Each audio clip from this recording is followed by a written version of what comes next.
Chris Garland played more than 250 games for Bristol City. Last night, Bristol City and Manchester United played for him. He's suffering from Parkinson's disease, and the game proved a fitting tribute to his career.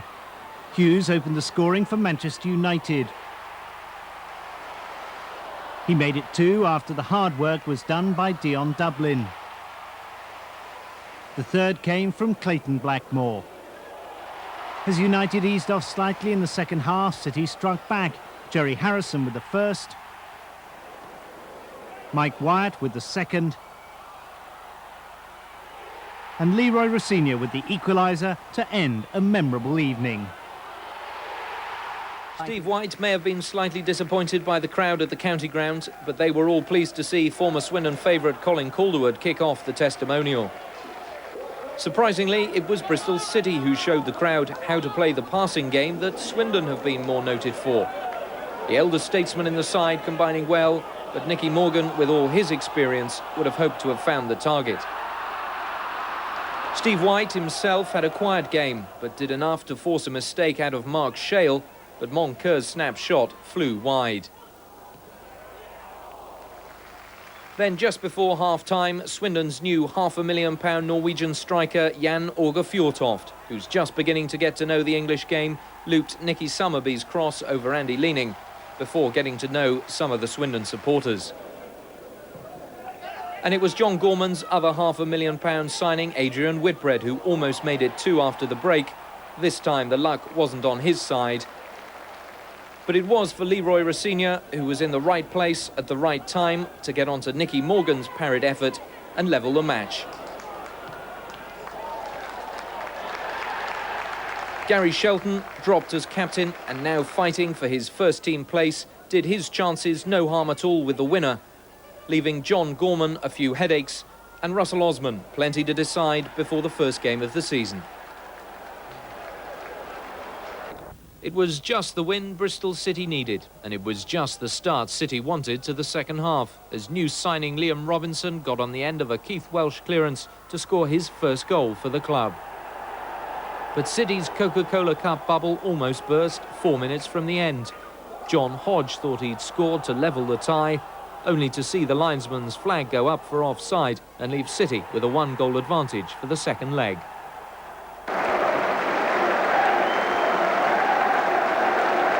Ashton Gate plays host to its first Endsleigh Insurance League match this season, with Bristol City still looking for their first point.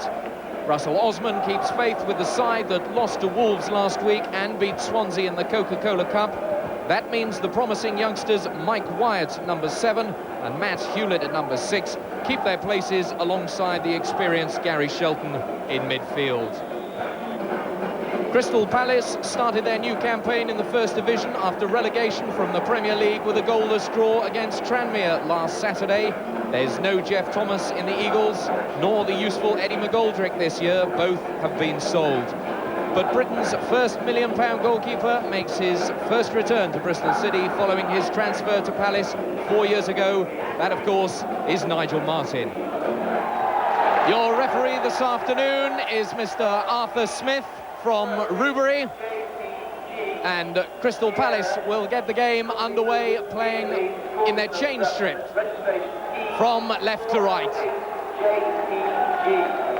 Chris Coleman playing at the back left for Palace, and that one will run through to Keith Welsh, who slices it, and Palace will have an early throw down that far right-hand side for City. Coleman will take it.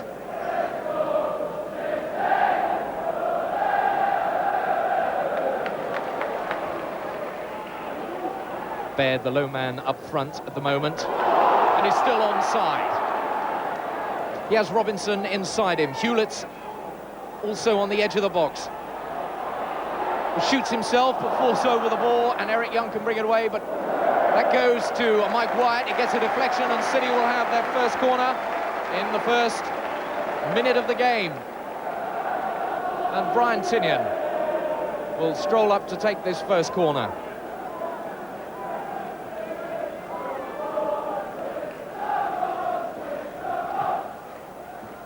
Far post towards Shale. It'll be a free kick.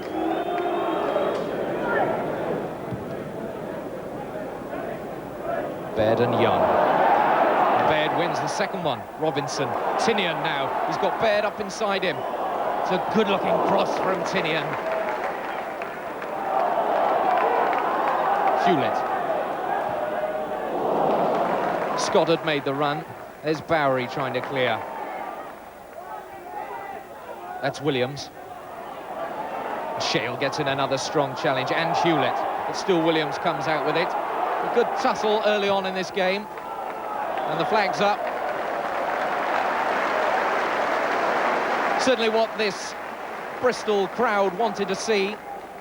18 or so minutes of this first half gone. Still Bristol City 0, Crystal Palace 0. Here's Brian Tinian for City. Feeds Liam Robinson. It's gone a little too far.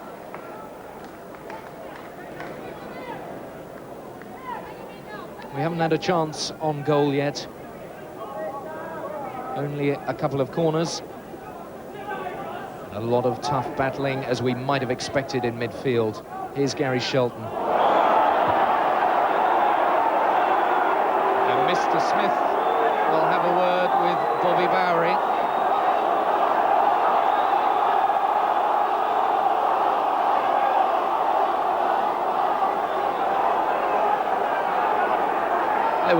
It looked like a definite elbow in Gary Shelton's face. And Mr. Smith reaches straight for the book. And Bobby Bowery will be the first man in Mr. Smith's notebook. And he sent him off. Well, Bobby Bowery walks from the pitch after Gary Shelton received what must have been an elbow in the face. Mr. Smith said that was deliberate. And Gary Shelton is still poleaxed on the ground. And Bobby Bowery will see no further part in this game. They've had a reputation over the years, Crystal Palace, for some tough play in midfield. Some might say dirty.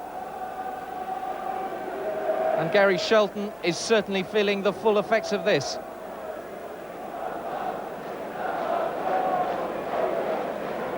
We're only halfway through the first half, and Crystal Palace are down to 10 men.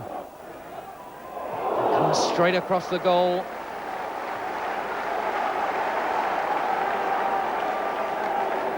And now there's some passion in this Bristol City play. Martin Scott will take the throw.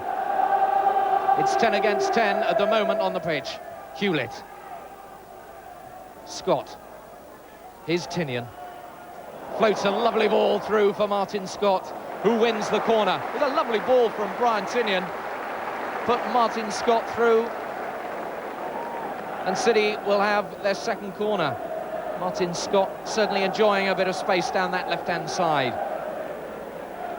Tinian will take the corner.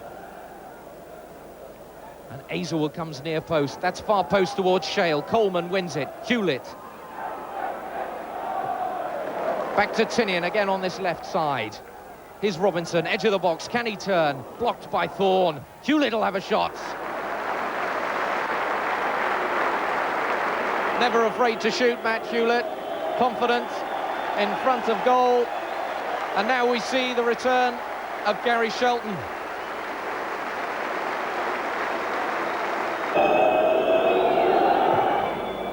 That's aimed towards Armstrong, but Scott's under it. Tinian, the nod on for Baird to run to. And I think Ian Baird will go into Mr. Smith's book now. A little tussle off the ball there that we can see. But all Mr. Smith was interested in was calling Ian Baird over to him for a shoulder charge. And Ian Baird goes into the book.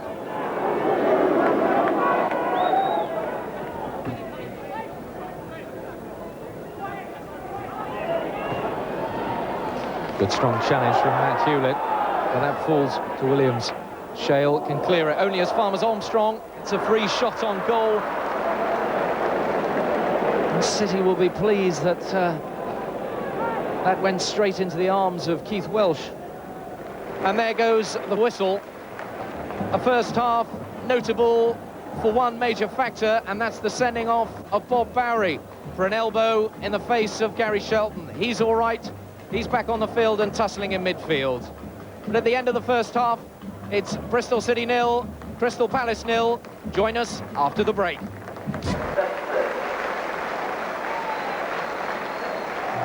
Welcome back to Ashton Gate for the second half of this Endsleigh Insurance match, the first to be held at Ashton Gate this season.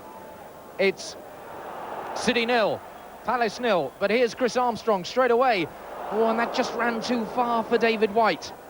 Crossed in again, Hazelwood clears. A bit of a scare for City. Palace obviously having a thundering chat at half-time from Alan Smith, their new manager since the departure of Steve Coppell. Alan Smith has been very vociferous on his bench. He must have been equally so in the dressing room at half-time.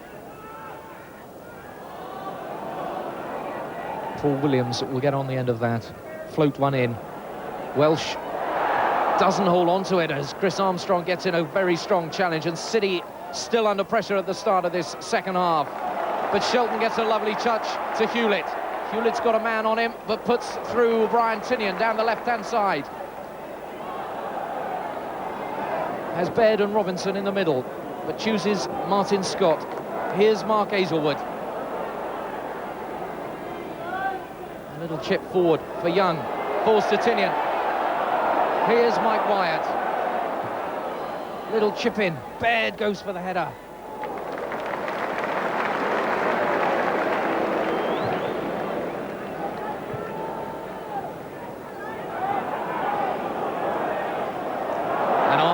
Gets the better of Hazelwood, and as White inside him tries to go himself and curls one round. And City's certainly on the rack in the first few minutes of the second half. Chris Armstrong causing all sorts of danger. First going down the right and trying to feed David White, and then secondly that super curling shot from the edge of the box.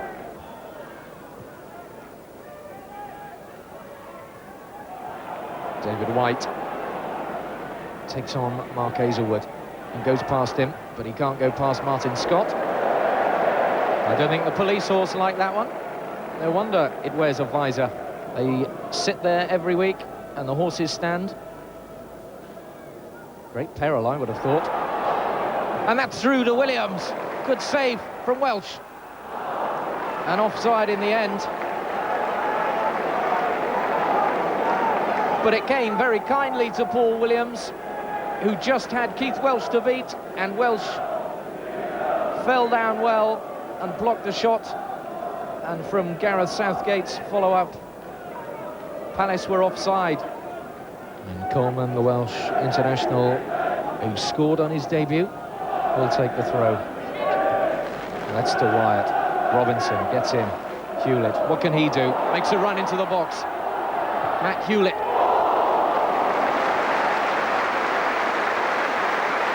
It was a good save from Nigel Martin.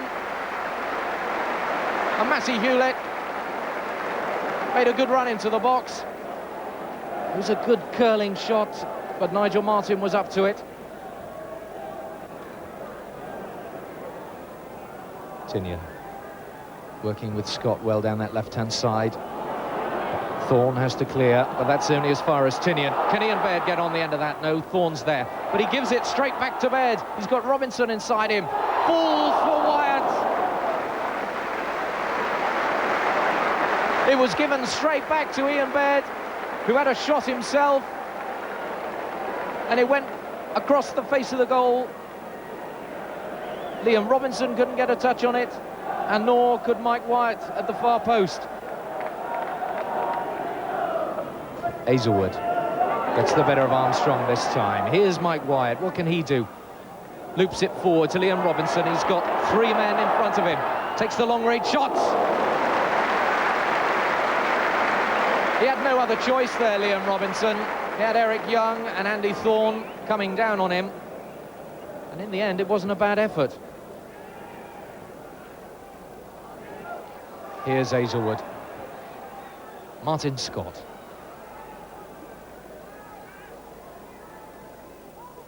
Here's Matty Hewlett.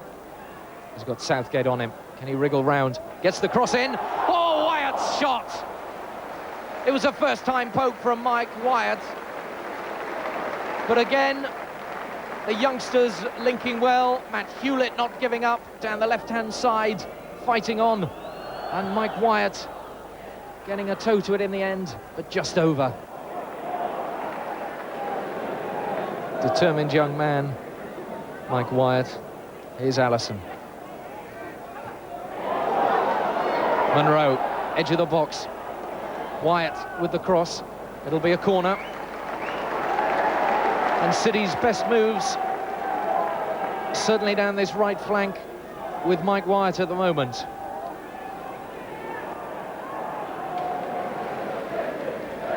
Tignon's corner.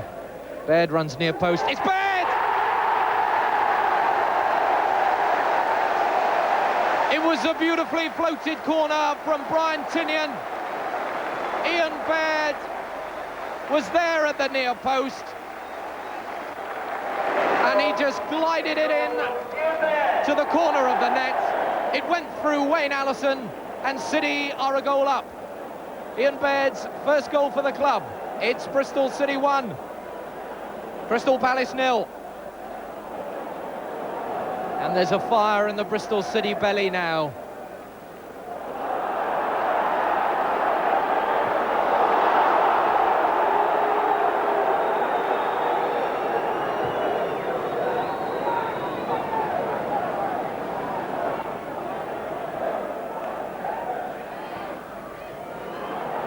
It falls to Armstrong. Can he get the shot in? But it came off the chest. Appeals for handball there. And Wayne Allison now to Hewlett. It's a lovely ball to Mike Wyatt. These two linking up well again. Now what can Wyatt do? He'll run at them. Floats in the cross.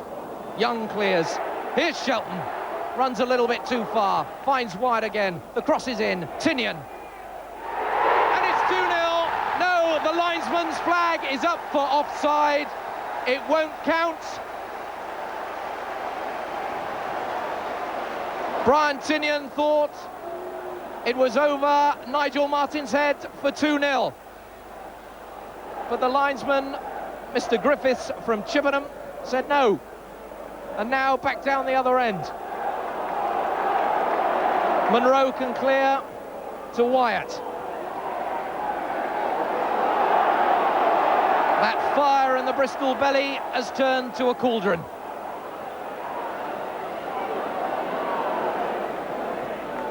Wyatt. Baird.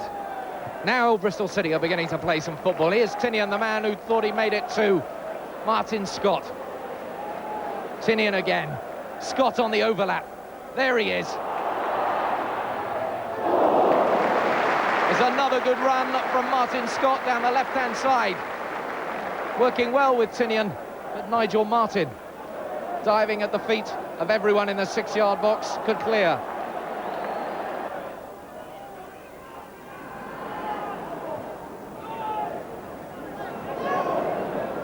Shale, Scott, Tignon. There's Hewlett running down the left for him, making room. Allison in space, Allison! It's 2! It was another lovely ball from Brian Tignon. And Wayne Allison was there in space. A beautifully floated header. And Nigel Martin rooted to the spot. Could only see it go over his head. His effort to save was nowhere, and City are 2-0 up. Wayne Allison, the scorer.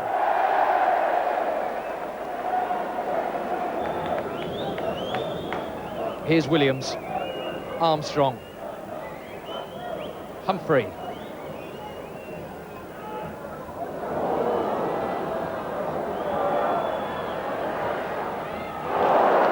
And how close that was of Dean Gordon. I'm not quite sure what Stuart Monroe was playing at there. And Dean Gordon seemed to have 3 or 4 chances before it was deflected wide, and City have an anxious few moments until this final whistle. And there goes the final whistle. Ian Baird can be happy with his first goal for Bristol City, which put them 1 up. And Wael Anderson finished off the job, coming on as substitute to make it 2. It's been a convincing performance by Bristol City. And the final score here at Ashton Gate: Bristol City 2, Crystal Palace 0. Ian, you've got to be pleased with your first goal of the season. Yeah, very much so, but more importantly it was a good result for us. It gets us off in the league, and hopefully we can build on that. It looked like a move you've done in training. Yeah, we work on those kind of things in training.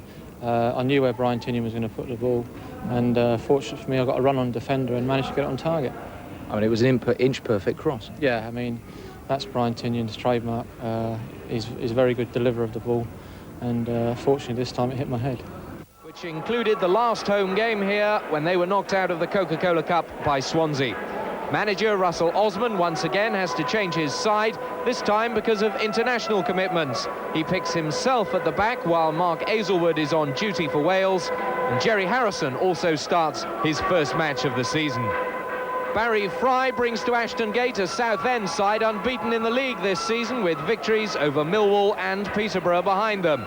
They've scored 8 goals in 3 games, and that's without Stan Collymore, now at Nottingham Forest. But that's with Brett Angel, who's already scored 5 this season and looking to add to that total this afternoon.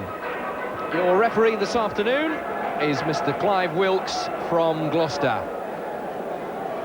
Bristol City will kick off the match, playing from left to right.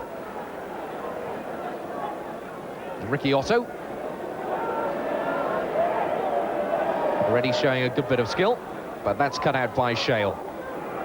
With no Premiership matches today because of the international duties, Howard Kendall has come down to watch this game. Probably, I would have thought, to have a look at Brett Angel. Here's Robinson. And Harrison. Into Robinson again. Now Tinian has a shot.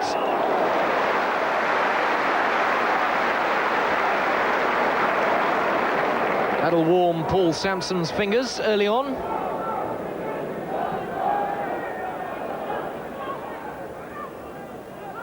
That's Payne.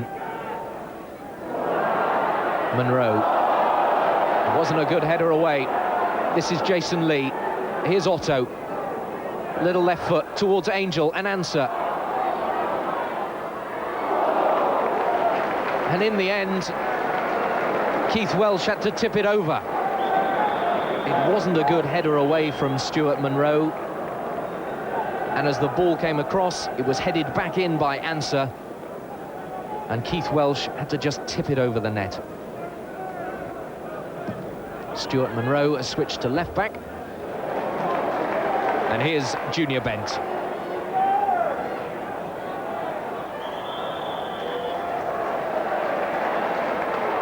And the linesman, who was very close to the play, said Chris Powell was tugging Junior Bent, and Bristol City will have another free kick. Tinian will take it, floated in towards Baird.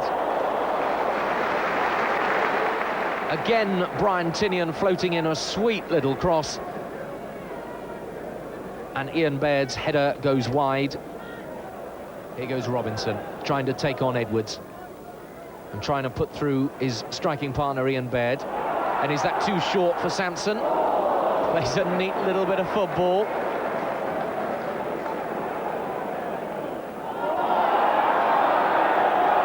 And I think Mr. Wilkes will have a word with Jason Lee for an elbow on Russell Osman. We've seen the elbow punished already this season, when Bob Barry was sent off a fortnight ago for Crystal Palace. This, I'm sure, will be just a booking for Jason Lee. Indeed it is.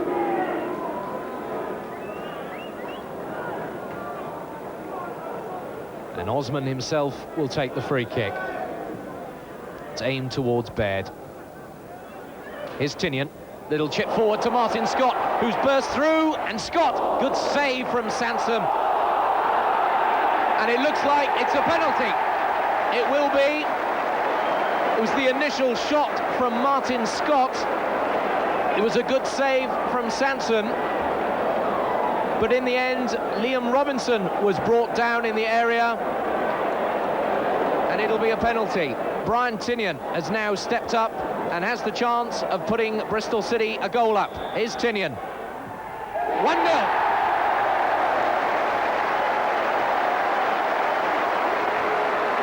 They've played each other 60 times, and never once has it been a goalless draw. Make that number 61. Brian Tinian, it's Bristol City 1, Southend 0. It's the high ball in. Harrison misses it. Sussex gets the header. And here's Harrison again. Battles well away to Bent. Gets a nudge forward. It's a good ball to Harrison. He's got Scott, Baird and Robinson inside him. That's Scott. And it's just wide. This time they sprang the offside trap. Jerry Harrison made the overlap. And Martin Scott, in his unusual role in midfield, was there to head it. But unfortunately, this time for Martin Scott, just wide.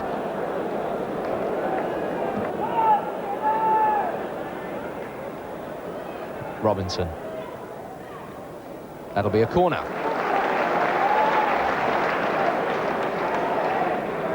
And this time, after Russell Osman's poor effort the first time round, Martin Scott will take it.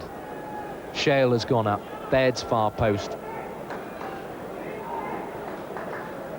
Robinson runs near post. It's aimed long for Shale. Gets the header in. And Baird almost scores on the line and again cleared off the line. Twice Bristol City were just inches from going 2-0 up. First it was Ian Baird who turned and shot, and then Junior Bent couldn't quite get on the end of the second one. And Southend breathe a huge sigh of relief. We're well into injury time in this first half. Still Bristol City 1, Southend 0.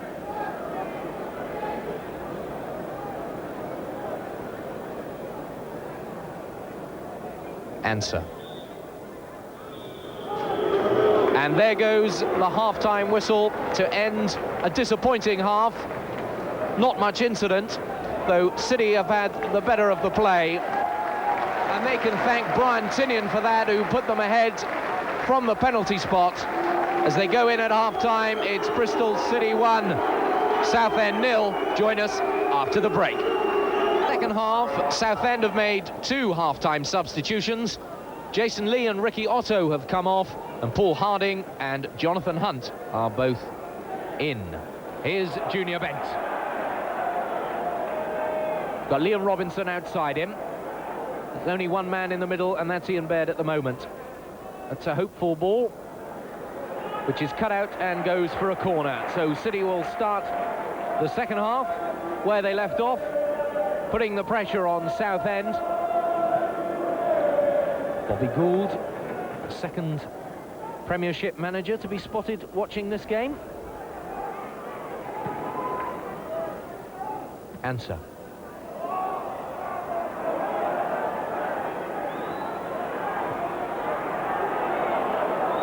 Late decision by the linesman.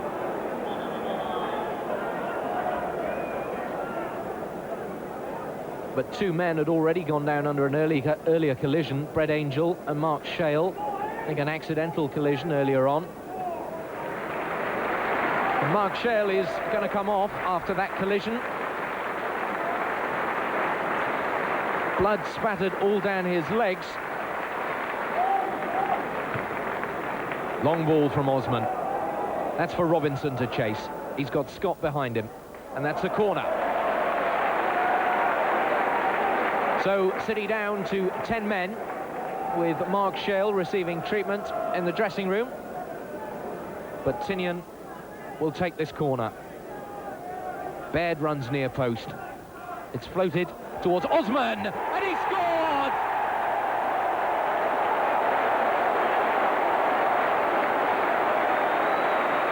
Again, the sweet left foot of Brian Tinian. And the diving header, this time of player manager Russell Osman. There are only 10 men on the pitch, but that didn't matter. It's City 2, Southend 0. Mark Shale, after a little bit of treatment, is back on the pitch. I wonder if his teammates will tell him that they're 2 goals up. And now play can continue. Chip forward from Bodley, cut out by Osman. It's a good header towards Robinson. Crowd didn't like the challenge, the referee did. Harrison, a long ball to Bent, cut out by Powell, falls to Robinson. The overlap is by Harrison. Robinson. He chose to go himself, Liam Robinson. Jerry Harrison had created a bit of space by running down the right-hand side, and his long-range effort was just over. That's Hunt. The ball inside is cut out by Osman. Tinian. Here's Martin Scott. Hits the crossbar and almost came back in off Paul Sanson.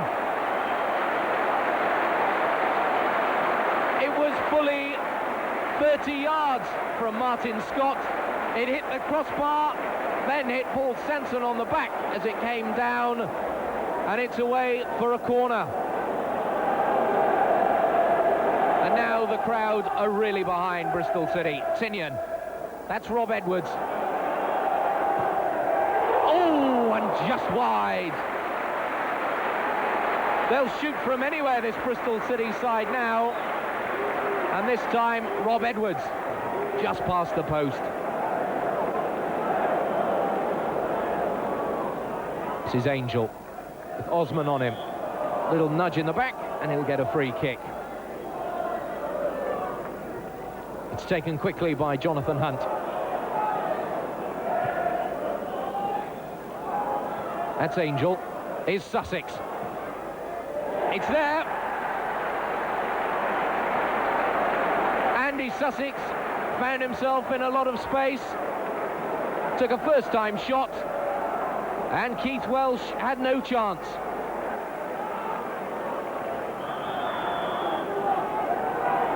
Shale fouling. Here's Payne. Quick ball towards Angel. Can he turn? First-time shot came in from Harding, and it runs out to Sussex, the goal scorer. He's shadowed by Rob Edwards. And Junior Bent is in a little bit of room.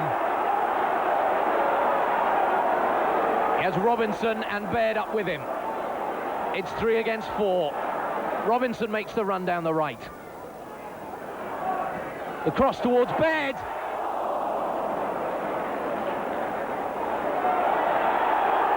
And that'll be a free kick for obstruction.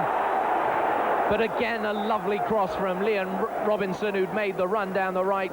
But it was just too high for Ian Baird, who couldn't get any power on his header. Junior Bent will pressurise Chris Powell. And can Ian Baird get on the end of that? No, he can't. Liam Robinson, will he take the long-range shot? Tries to chip them all. And it's just too high. But the keeper came running off his goal line. Ian Baird went in with the challenge.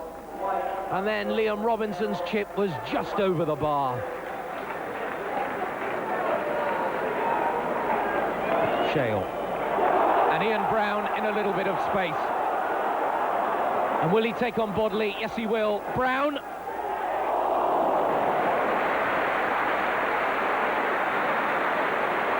Never afraid to run at them, Ian Brown. He took on Mick Bodley, but in the end, the angle was a little bit too narrow, and he put it past the post. Sanson's long clearance towards Shale, and Answer gets the nod on. Here's Sussex, forward, Angel in space, and Keith Welsh came off his line, and he needed to.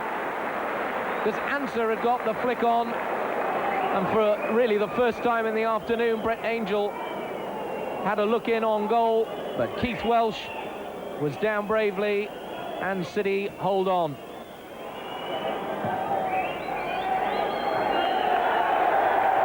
It's all over, and Bristol City have won by 2-1. They can thank Brian Tinian, who scored from the penalty spot in the first half, and their player-manager Russell Osman, who scored only his 3rd goal for Bristol City from a corner. The final score, Bristol City 2, Southend United 1. Martin, that was a tough battle out there. It certainly was, yeah. There's a few cut faces, as you can see. Like I said, that's football. It's a tough game. Like I think the lads just have to get 3 points. And it was your first shot that set up the penalty. That's right. Like I say, Brian Tinian set me up quite a few times. I've gone inside the full back and it bounced up, and I just took a nice shot at the goal. He's padded it. I think I don't know who got brought down. I think it was Brian Tinian. I'm not sure. And like I said, Tim's confident to step up, take the penalty. Like I say, went 1-0 up, so we're happy with that. And a great shot in the second one. Yeah, that's right. Yeah, like I said, you weren't much on. I got the ball, I think about 25, 30 yards. Like I said, Gaffer always said, could have just take a shot, simple as that. And like I said, I was confident, I struck it well. Like I said, I think he's hit the ball and come back at the keeper on the back of the neck, and he's just picked it up, sort of thing. Charlton, under the dual management of Alan Kirbishley and Steve Grith, have been beaten just once this season. That's no surprise. Charlton are annually good starters. It's the rest of the season that lets them down. Just 1 goal conceded at home, but 7 away will worry skipper Alan McCleary, a close season signing from Millwall. Your referee this afternoon, man we've seen already this season, Mr. Gurnham Singh from Wolverhampton. Charlton in their change strip and squad numbers will kick off the game.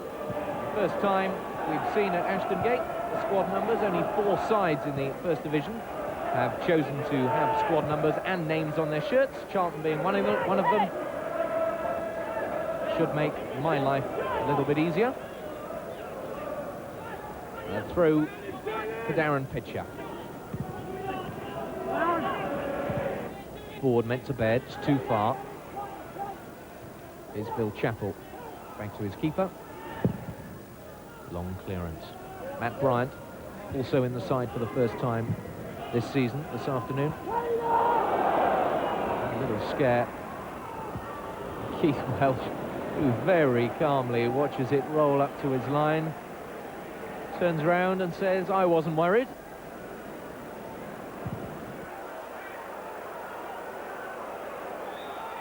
As Gavin running outside him. Martin leaves it for Burrows. Baird. Cleary's in there first.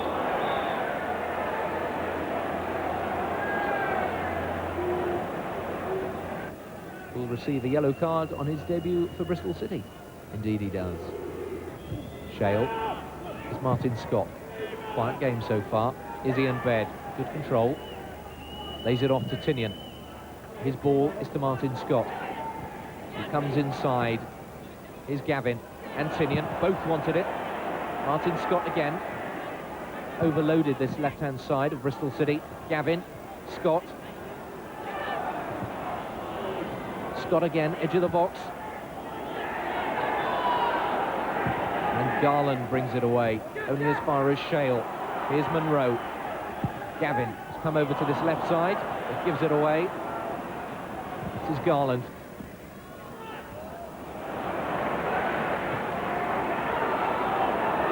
Here's Burrows. Gavin in a bit of room. Allison makes the run through and gets round the keeper. Can he finish it off? Mike Salmon and his defender made a dreadful error. Wayne Allison quickly got to his feet and tried to thread a pass through, and it goes away for a corner. Tinian floats it in.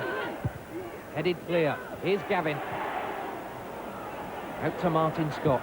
Little chip in, cut out by Chappell. Scott again. Gavin. Martin. Got no one running outside him. Tinian. Good ball to Martin Scott. Bryant inside him. Here's Bryant. He'll have a go himself. Gavin. Bryant stayed up for this move. Here's Gavin. Will he try and go past them all himself? Baird shoots. Mark Gavin, certainly the danger man at the moment for Bristol City, finding a little bit of room just outside that penalty area.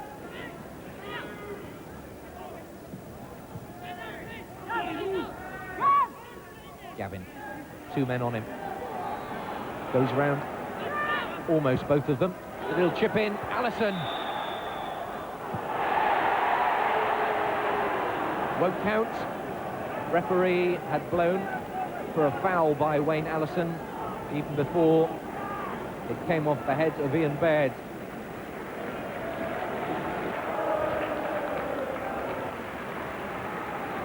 Baird.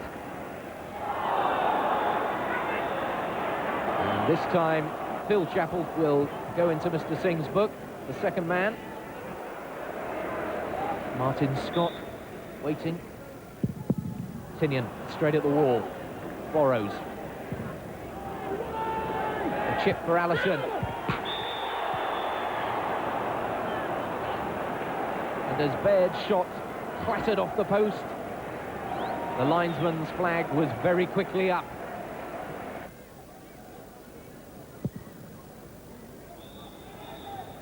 And there goes the half-time whistle.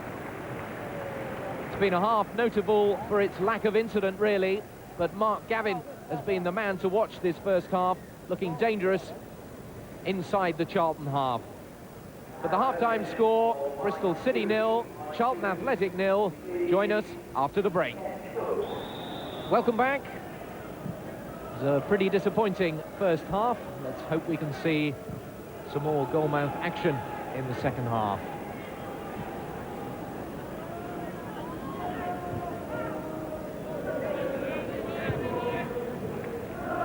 Gavin. It's Allison. Controls it well on his chest. Gavin. And a lively first half, Mark Gavin. There's a bit of space for him.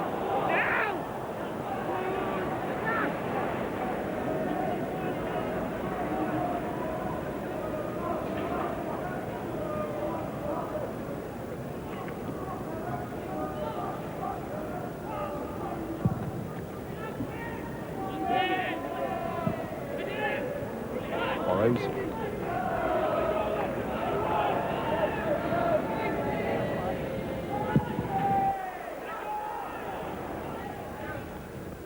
Here's Brian Tinian, pressurised, but finds Ian Baird. Allison.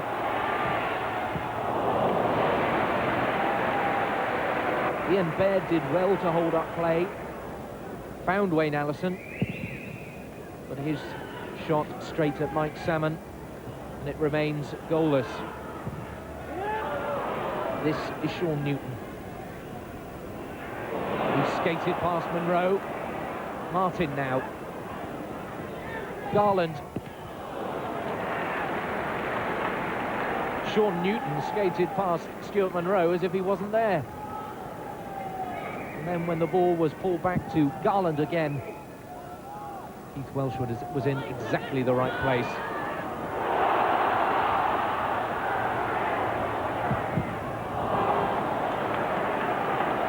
Corner. The fans wanted more, but City will be happy with a corner, which Mark Gavin comes across. Shale.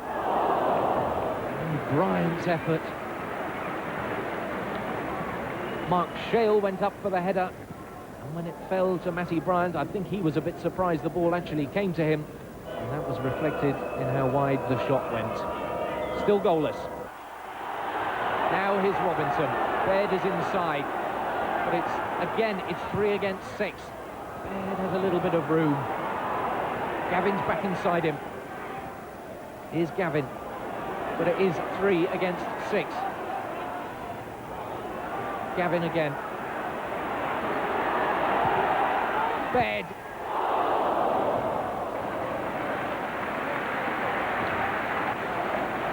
I'm not sure quite why Bristol City want to play 3 players against 6 up front, or how they hope to get through. Look at the trouble Mark Gavin was in there. And Ian Baird's shot was saved well by Salmon. Bryant's free kick towards Baird. He gets the nod on. Gavin can't get anything on it. Allison! How sweetly they worked that move. The head from Baird onto Robinson. And Allison only had the keeper to beat. Grant. Rob Edwards. Mark Gavin. Tries to take on Barmer. Gets the cross in. Cut out by McCleary. Robinson. Chip across. And once again, Mark Gavin working the opening. He's looked the most dangerous player on the field this afternoon, Mark Gavin.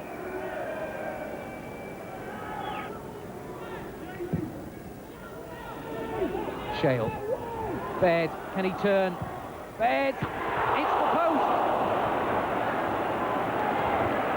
The second time Ian Baird's hit the post this afternoon.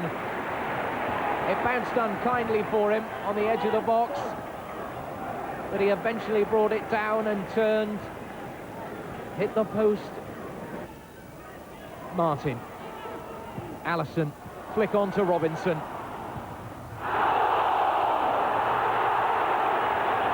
Huge shouts for handball against Phil Chappell. The whole crowd on their feet. Mr. Singh doesn't want to know. Well, it was Robinson's cross in, and you judge for yourself whether you thought that was handball or not.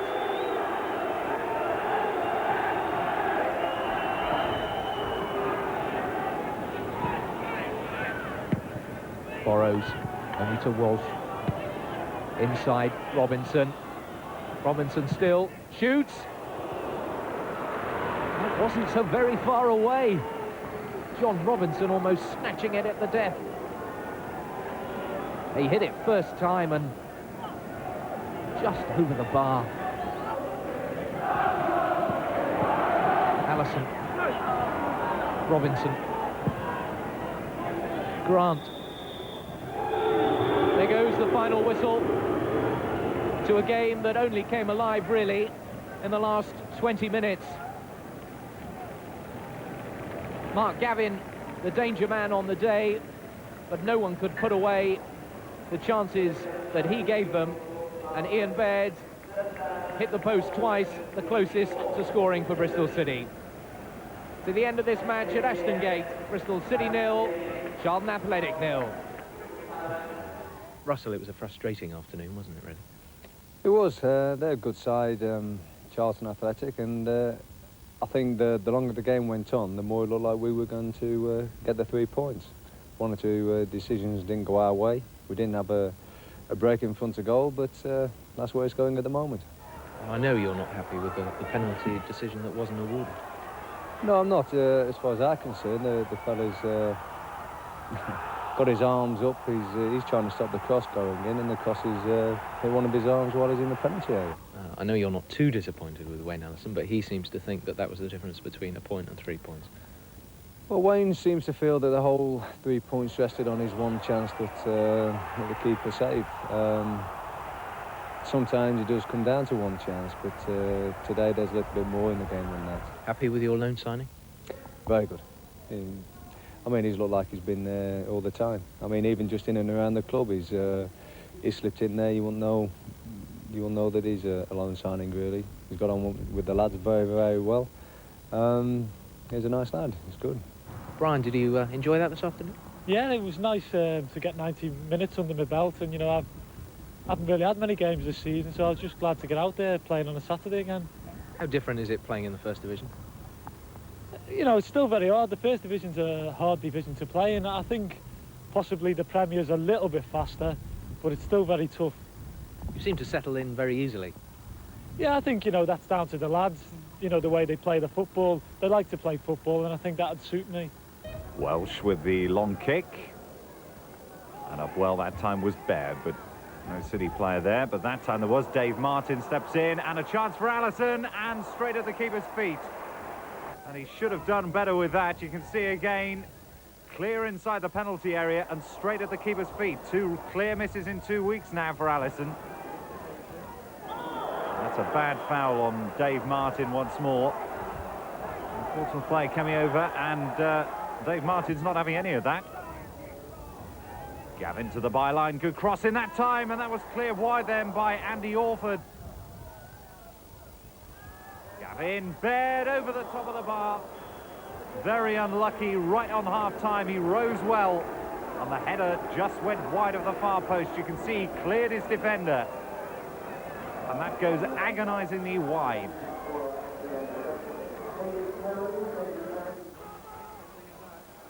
Shale picks the ball up over the halfway line. Good run this by Shale, but 3 defenders around him take the ball off of him. And away come Portsmouth once more, and that's a good ball through for Durnin. And Durnin's up to the penalty area, a chance here, and he's put it wide. And Welsh had that post covered then, but really Durnin should have done a lot better with that one. A clear chance for him. And the final score, Portsmouth 0, Bristol City 0.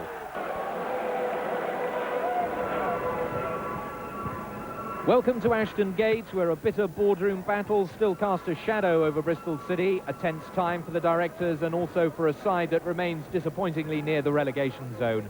Russell Osman has told his players to concentrate their battles on the playing field, and he's pleased to welcome both Martin Scott and Brian Tinian back in the midfield after injury.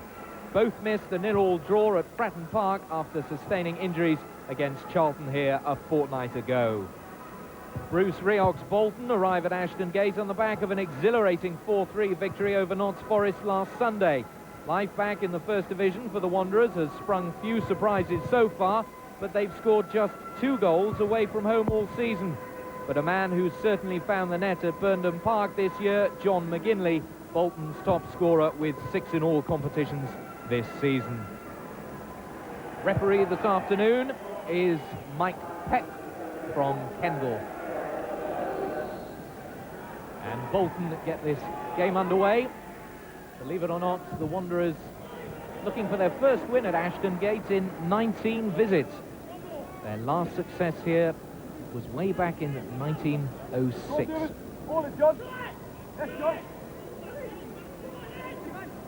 McGinley being hustled by Tinian.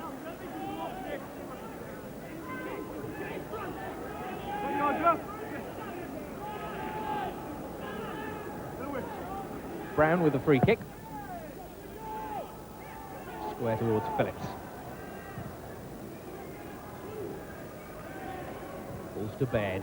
Martin taken off his toes. This is Brown. Another free kick.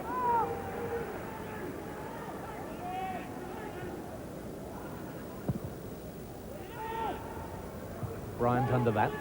Tinian. Shale.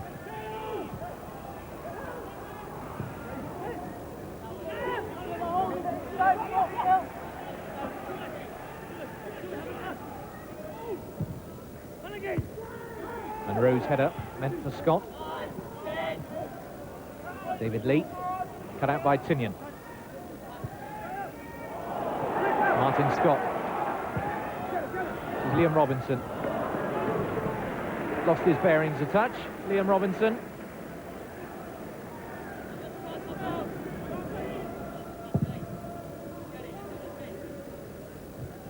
Bryant wins the header. This is Brian Borrows. The chip is meant for Baird. Goes over his head. Seagraving quickly. Good header from Borrows, but Robinson can't control it.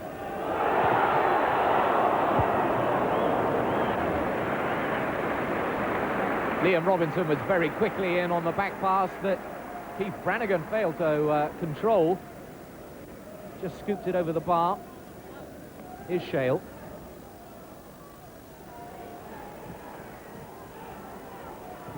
Tinian had to get it away under strong pressure.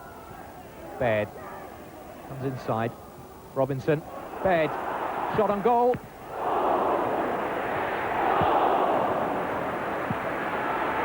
They worked a lovely 1-2, Ian Baird and Liam Robinson. And what a great shot. But Brannigan just pushed it onto the crossbar, and City will have their first corner. Thundering strike from Ian Baird. He scored with a cracker at the Manor Ground in their 4-2 defeat against Oxford. That was equally as good. Bryant's header. Allison.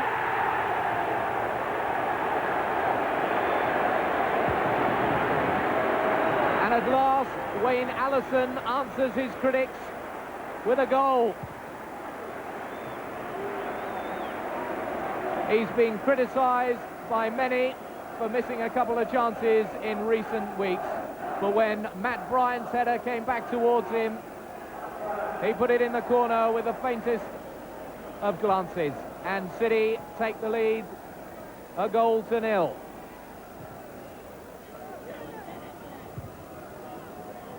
Tinion's header. Robinson to chase. Bad clearance. Shale. Scott. Martin. Good ball to Robinson. And again to Tinian. Here's Allison. So nearly number 2 for Wayne Allison. What great one-touch football from Bristol City. And Allison won the challenge, but once again, Brannigan up to it. McAteer, cut out by Tinian.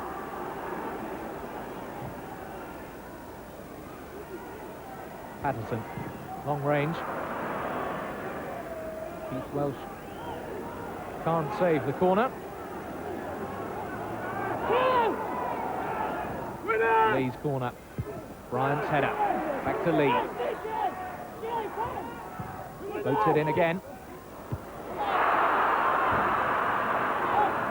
Free header for Alan Stubbs after Mark Seagrave had got the nod on. Almost had Bristol City napping.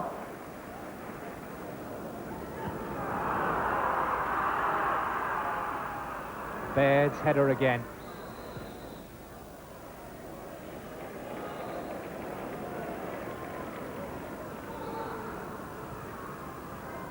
Now Mr. Peck is going to have a word with Alan Stubbs. And it looks like Ian Baird will go into the book as well.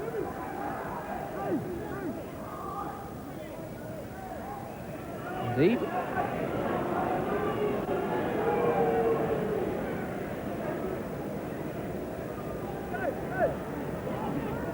Tinian.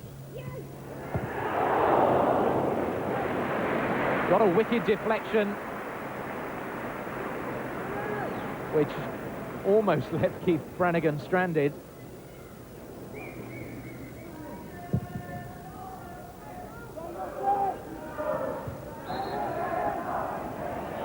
Bryant fouling this time. Patterson over the ball. Lee.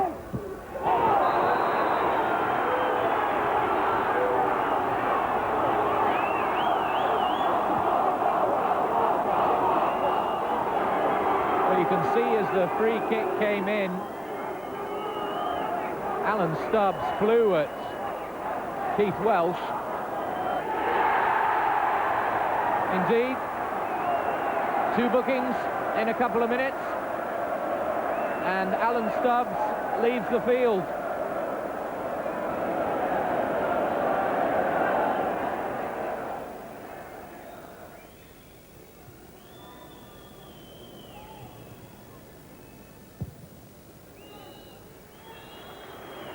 That's half-time.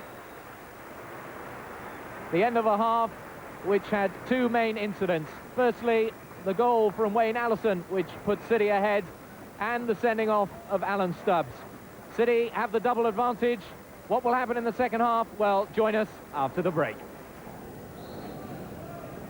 Welcome back to the second half at Ashton Gate. A couple of half-time substitutions. Dave Martin has gone off for Bristol City with an injury. He's replaced by Rob Edwards. And Bolton have rejuggled their 10-man side. Tony Kelly has gone off his place Julian Darby, who comes in to the back four. They're the men holding on to power at the moment. The Bristol City board in the front there, Russell Osman. But how long they'll be in power, we don't know. Tinian. Monroe. Cut out by Brown. But loses it to Martin Scott. Tinian. Chip forward, Martin Scott. Got three men inside him. That's Baird. They worked the overlap, Bristol City, and used their extra man. But Ian Baird couldn't quite get the power or the direction on the header.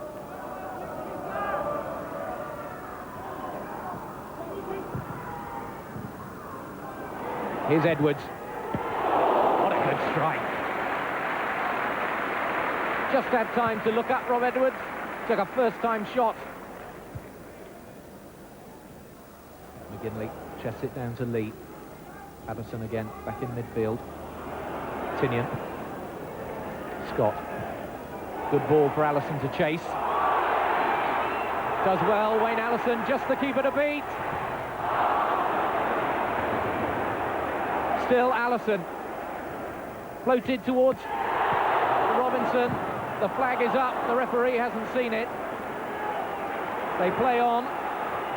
Burrows. And that's over the bar. Well, once again, Wayne Allison did all the hard work to win the ball. And unfortunately, once again, when he just had the keeper to beat, the keeper beat him. Gale with time. Patterson. McGinley. And Lee is onside.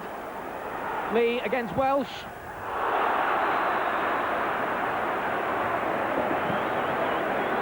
I don't think he can believe he didn't score from there. It was 3 against 1. Bolton against Bristol City. And Lee fired over the bar.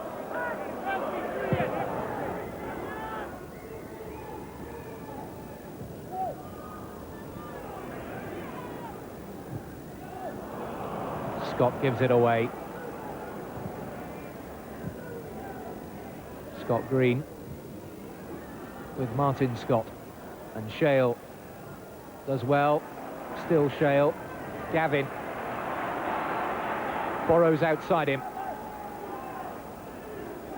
He's onside. Brian Burrows. Well, that time they did make the overlap count. And Martin Scott finished it off clinically. Look how beautifully Brian Burrows timed his run and how beautifully Mark Gavin gave the pass. And there was no way Martin Scott was going to miss from there. It's 2-0. City seem to have done what they had to do. They sit on a 2-goal lead. Here's Lee. McGinley in space. Well, it kept falling very kindly for David Lee. And then to Mark Patterson. And John McGinley with his first shot on goal that I can recall this afternoon. Bolton throw. Could be their last chance on goal. And again McGinley.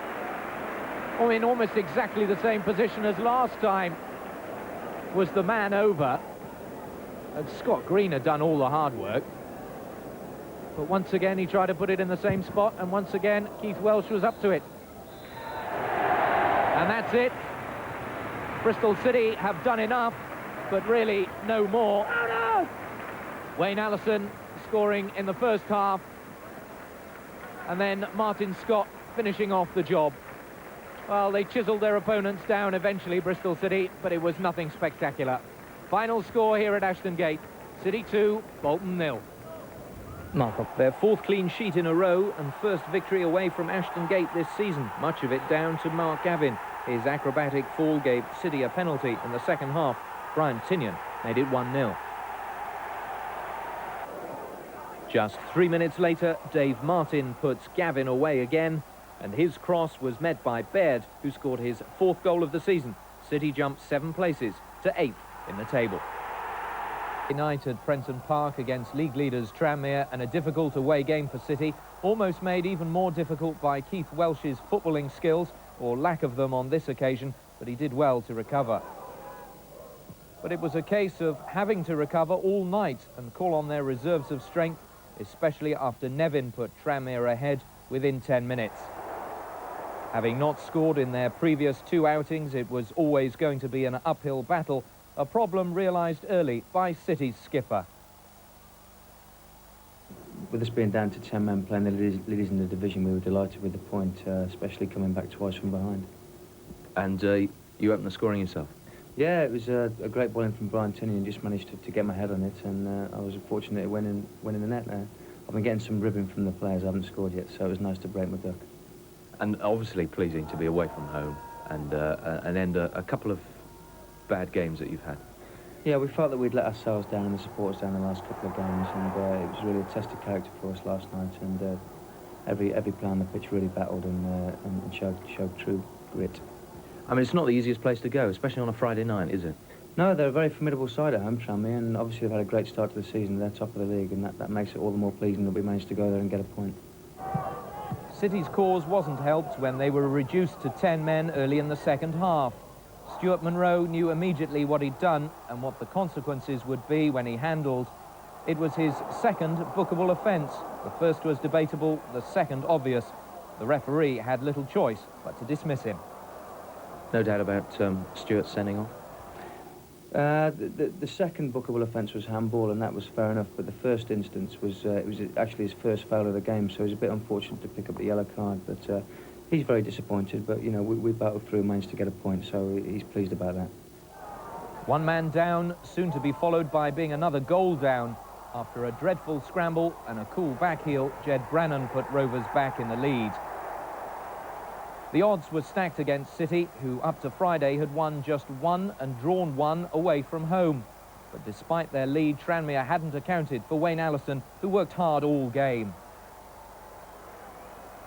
Tremendous for Wayne, yeah, he had a tremendous game. He battled really hard, and he hasn't had the best of luck in front of goal recently, but what people must remember about Wayne is that his strength and his pace gets him into scoring positions that other people wouldn't get in, and everybody's delighted for him.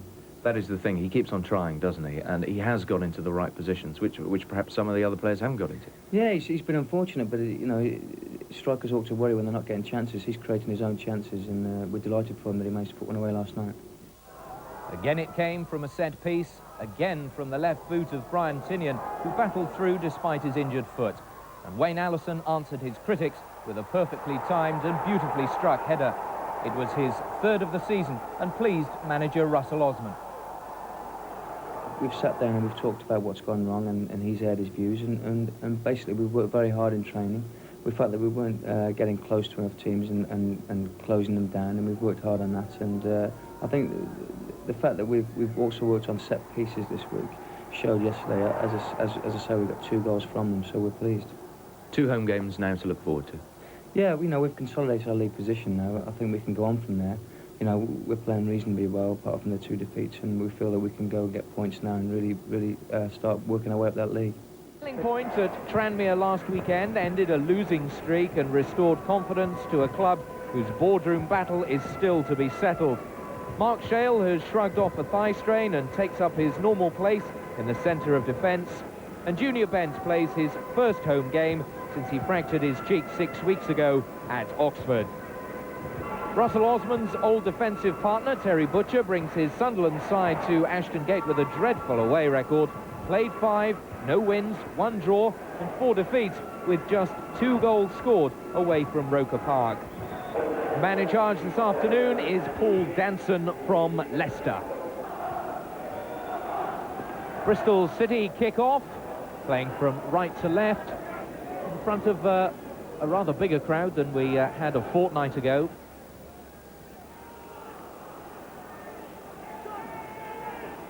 Goodman tries to go round Bryant. Already a handful for Bristol City. Don Goodman scored 10 times this season. Hours with the corner. It's out deep. Goodman on the turn. Good save from Keith Welsh. I was just saying how dangerous he was. And hit that first time on the turn. But Keith Welsh did well to get down to it. He can't have seen much of it in a crowded penalty area. Shale's header. Bryant's clearance. This is Ian Baird.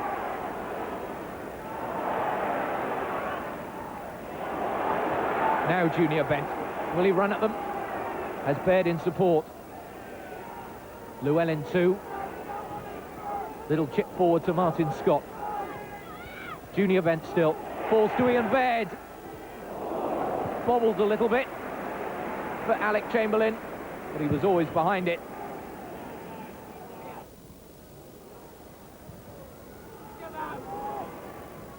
And Bent again. He's got Ian Baird inside him, and Tinian. But the telling cross again is missing. Monroe. Allison, can he turn? Allison! Took too long. He had two players on him. He could see him wind himself up, Wayne Allison. And by that time, the chance was gone.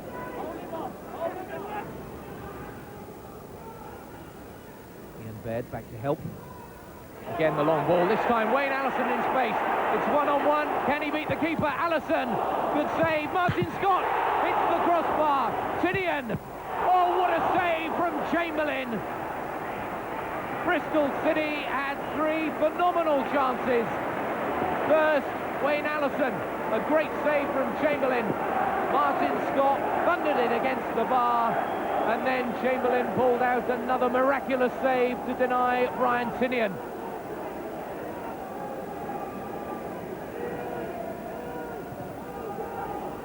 Dave Martin.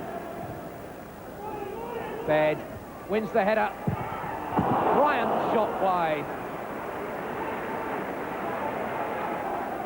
Great passage of play for Bristol City. They are certainly beginning to worry this Sunderland defence. Gray with the throw. Back to Gray. Goodman made a good run down the left. Smith in support. Good save from Welsh, can't hold on to it. The second time, it goes wide. Goal kick.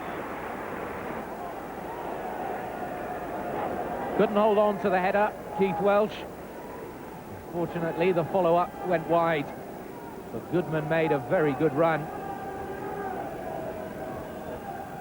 Bryant with this free kick.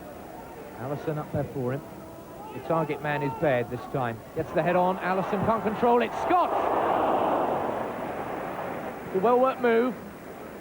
The head down from Baird. Allison's touch. And Martin Scott shot wide. Tinian. Oh, there were four Sunderland players there. Sums up Dave Martin's afternoon. And now Sunderland break away. Martin Smith.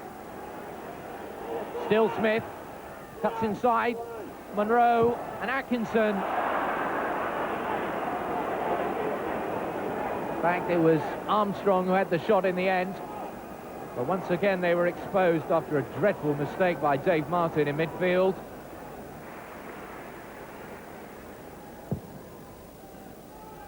Baird can't get the head on. Melville's there. Rob Edwards. Onside. Wayne Allison. 1 against 1. Allison. This time he scores. Wayne Allison makes it 2 in 2 games. And City take the lead. No doubt where he was going to put it this time. Puts it right at the keeper. And City are a goal ahead. Monroe. Tinian. Won well back by Hours. Still Sunderland have it. Edge of the box, Hours. Still Hours. Takes a shot. He kept on going, Gary Hours. And eventually got the shot in. It's over the bar. There's still a goal behind. Bennett's throw. Hours. Still Hours. Doesn't get the cross in.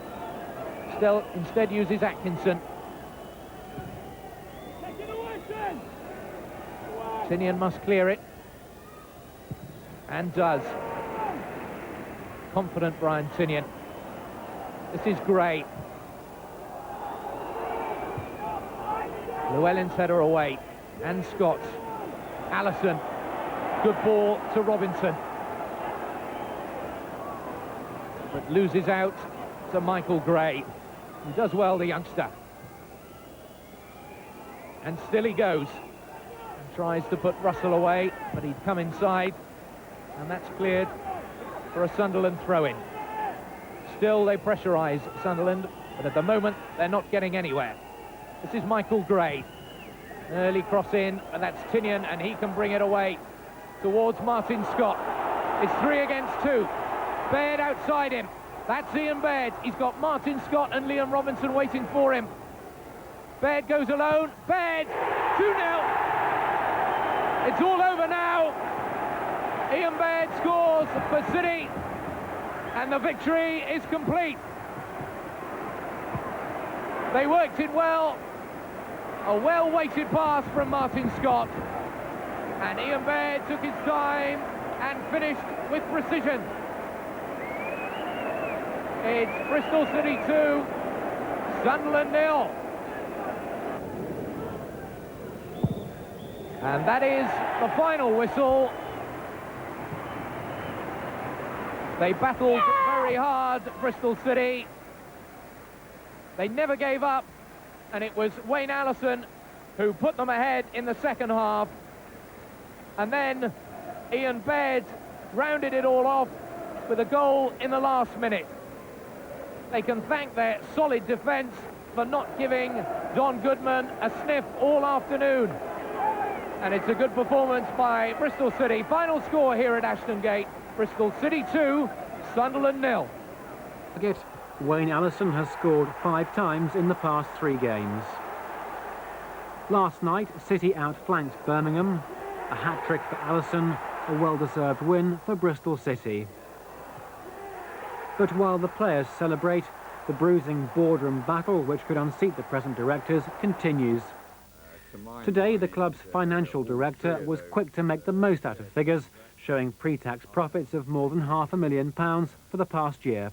I want shareholders to be aware that, particularly in view of the EGM, as you say, that it is their club, and they should be aware of the good financial management that has taken place over these last 11 years since this club was saved in 1982. The Rebel or Reform Group had not yet received today's figures and said that they couldn't comment. An extraordinary general meeting will be held next week. Corner then to Bristol City, and Shales there, that's a good header, and that's cleared off the line. A very good header indeed, that by Mark Shell, and a very good corner as well. A miscue. Middlesbrough pick up the play in the middle of the park. And Kavanagh with the shot, and Keith Welsh needed 2 attempts to hold it. It was going into the top corner, so he had to be there. And once more, City finding it difficult to clear their lines at the moment. And Middlesbrough builds fluently through the middle of the park. Oh, and a miss kick, and that's dropped to Kavanagh. That's a great shot. And Wilkinson was in, but Llewellyn was there with the challenge. What a very good save by Keith Welsh, but a cracking shot. And Bristol City were very nearly caught.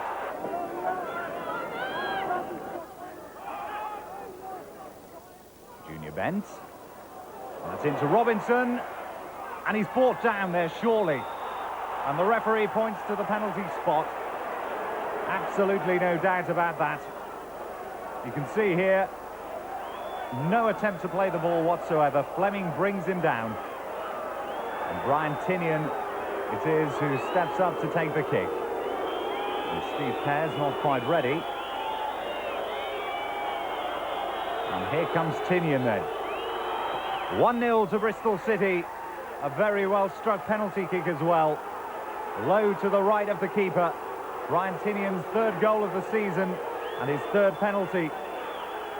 And this is the man that thinks Bristol City can go all the way this season. And certainly very happy.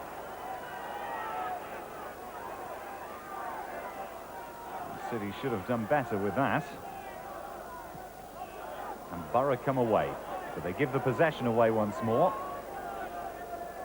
Rob Edwards takes the return.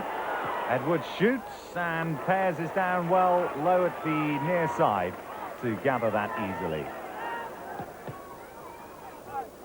The ball given away. Borough on the move once more, but again they give the ball away, and this time to Wayne Allison. Allison, that's a good try, and that's a shot from a man whose confidence has returned in abundance in the past few weeks. Borough this time break, and that's easily put out of play. Barron then with the throw. Finds Illmans, that's a good turn, and Welsh had to be down and aware there, but there weren't any Borough attackers anywhere near the ball. But a good turn by Illman. More Middlesbrough pressure. High ball in. City planning to clear this. Moen's head over the top, and that's to Hignett, and the referee is given offside. And that was a very marginal decision. Kick coming in, and this victory would be Bristol City's first here since 1908. 3 wins now on the trot for Bristol City. The final score, Middlesbrough 0, Bristol City 1. For Les Q, Saturday's home game against Millwall marked the end of an era. It was his last as chairman of Bristol City Football Club, and the final time he was to take his place in the director's box. The power struggle for control of the club came to a head on Friday when nearly 1,000 shareholders packed Whitchurch Sports Centre to vote on who should run the club. This morning, a representative from the ballot scrutineers arrived at Ashton Gate with the envelope which contained the board's fate. At the reconvened shareholders' meeting, Les Q, flanked by his directors, revealed the news. I therefore declare that each of the resolutions numbered 1 to 9 have been carried, and resolution number 10 has been rejected. The rebels had taken a 57% share of the vote, and with it control of the club. Perhaps the final nail in the coffin, the news just hours before Friday's meeting that the board were found guilty by the FA of misconduct over grant applications. For Mr. Q, now just another supporter, apparently no bitterness. At the end of the day, I just hope that they sort of organise and run the club to the best of their ability and achieve the success that we as supporters want. You know, I'm a supporter of Bristol City. I'm an ex-director but a supporter, and I still want to see a winning team. So yeah, let's hope that everything goes well for everybody. The new board set about planning the future with David Russi, the new chairman. Manager Russell Osman, meanwhile, returned from training to meet them, not knowing if he still had a job. The board says there won't be change for the sake of it. We've got an intensive week of reviewing every single aspect of this club. We won't accept, because it happens like this, or has happened like this for 15 years, that is the right way to do it. It might well be the right way to do it. We won't change for change's sake, but we won't be frightened to change either. The new board were today settling in. The supporters who fill these stands will be expecting them to turn promises into reality and Bristol City into a force to be reckoned with at the highest level. Whether they fulfil those promises and satisfy the Ashton Gate faithful, only time will tell. Jill Hoyle, HTV News. So, a new management lineup at Ashton Gate with new faces in the boardroom. But what difference will that mean to all the fans? Will they see new talent on the field? And will the new board keep their promise to have City in the Premier League within 5 years? Well, the new chairman, David Russi, has been speaking to Tom Archer. It's very, very important for us to mend bridges. Everyone's been through an extremely torrid time. And that's history as far as I'm concerned, and I speak for the rest of the board. We want to get on with running Bristol City Football Club, and as I said earlier, mend the bridges for the good of the club. What about the position of Russell Osman, the manager? Russell's position is, as you're aware of, he's under contract with Bristol City Football Club. We've had a meeting with him earlier this afternoon. The meeting, I believe, went extremely well, and I'm delighted with what I've seen of Russell. He's an extremely bright young manager, a manager, personally speaking, I hope will be with Bristol City for many years to come. So you're not going to sack him? Absolutely not. Now, the other thing hanging over the club, obviously, is the FA inquiry and the finding that the club is guilty of misconduct. What will happen about that now? To be totally honest with you, I'm not sure. We're looking at various paperwork and documentation later this afternoon. And I will be in a position to answer that question more fully when I've had the opportunity of studying the various documentation. What will be the impact on the club so far as the supporters are concerned, and how long will they have to wait to see changes? We've obviously stated in the past we're looking for Premier League football within 5 years, and we would like to think that we will be able to obtain that goal within the 5 years. Obviously there's going to be a period of consolidation which is going to be extremely important for the club. But I will stand by what we've said in the past. We will be in the Premier League hopefully within 5 years. There's no stopping Wayne Allison these days. From Tinyon's cross, the big striker drove home his 6th goal in the last 5 games to put City in front. And his 7th wasn't long in coming either. Liam Robinson did all the hard work. Allison provided the explosive finish. But City somehow lost their way. Millwall substitute Phil Barber causing problems to win the corner. And then when he floated in the cross, Mitchell diverted attention from Ray, who scored from close range. And Millwall snatched a share of the points when Bryant's weak clearance held up in the mud, and Mark Beard raced in to score his first league goal. 2 points lost to City, but a 5th match unbeaten.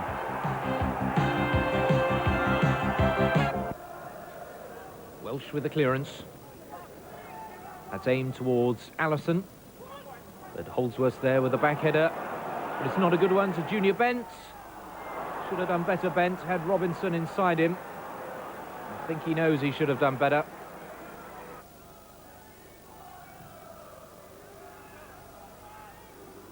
Martin's under that one. Allison. Tinian. Good ball for Robinson to chase. First time cross in towards Allison. And Bent again. And it's in. But no, the whistle has gone. Mr. Borrett must have seen an offence. I don't know if he's penalised Wayne Allison, who collided with Perry Suckling.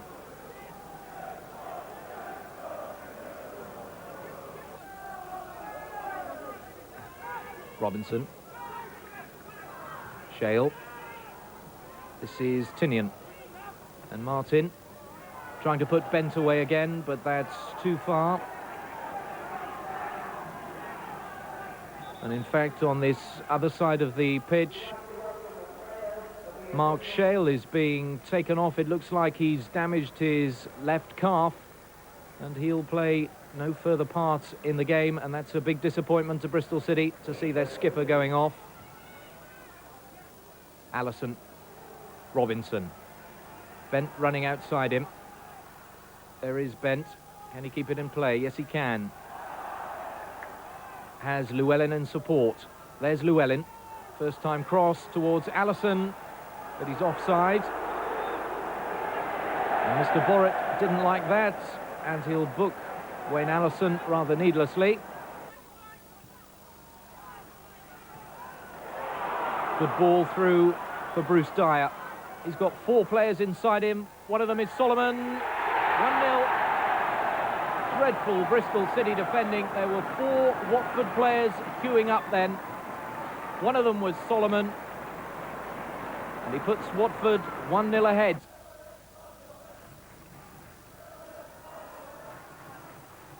Rob Edwards. Tinian. Here's Edwards again. Allison can't turn. Edwards. Suckling got it at the second attempt. Clive Whitehead and Russell Osman looking very relaxed, even though they're a goal down. Tinian trying to get on with it. Robinson. Still Robinson. And I think he'll win the corner. Indeed he will. Still running hard, Liam Robinson, trying to get this goal back. Tinian then with the corner for Bristol City. Floated in towards Allison. Martin. Still Martin. It's one each. And Dave Martin scores his first goal for Bristol City. And what an important one it is too. It was a well floated in corner by Brian Tinian. A good jump from Wayne Allison. And Martin looked like he was going to go one way, then turned the other. It's one each. That's picked up that time by Scott. Scott plays that through, looking for Allison to chase. And Allison beats his marker to the ball and holds it up well, and he finds Edwards on the edge of the area. Edwards shoots, the keeper's fumbled, and Robinson puts the ball in the net. And that is his first goal for Bristol City since his signing from Bury in the summer. And Wayne Allison did well to hold the ball and find Rob Edwards. But that's got to go down as a goalkeeping error. Credit to Robinson, he was in quick.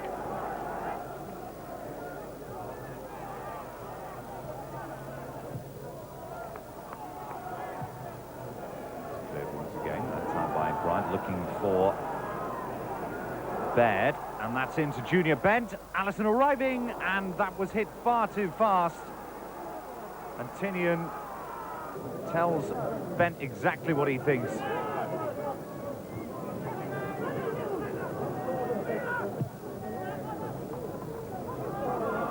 Adcock. He leaves it, and that's a shot, and that's incredibly well saved then by Keith Welsh. Gary Cooper, a long run, and that was perfectly timed shooting. Bryant once more, and that's going to go behind for a corner to Bristol City. Tinian's corner. Bryant, Bent, Robinson, and there's number 2 for Bristol City. It looked like Junior Bent may get there first, but Robinson on hand once more. Bryant, you can see there, Bent actually gets his shirt tucked back, can't turn it in, and Robinson's there to put the ball over the line. City 2 up then.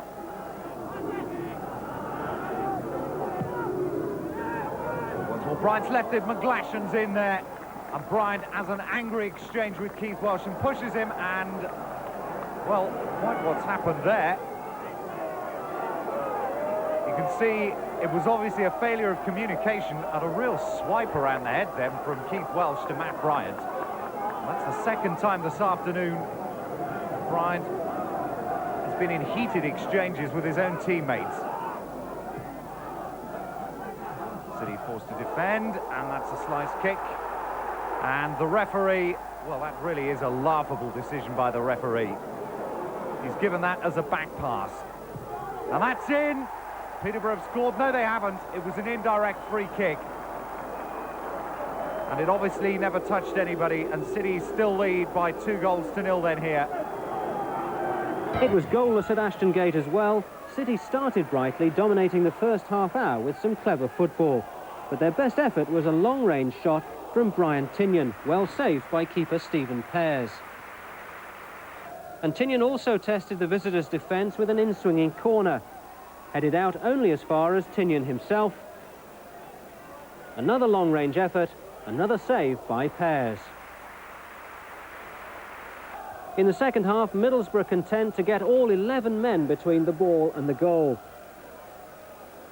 City created few chances, Wayne Allison escaping only once, but ballooning the ball over the bar. City still unbeaten, they could have done with a win. Welcome to Ashton Gate for the last game before Christmas. Let's hope there are a few presents here this afternoon for this bumper crowd. It's the same Bristol City side whose 8-match unbeaten run was cut short by David Speedie at Leicester last weekend. That means no Mark Shale, who's still recovering from a calf strain.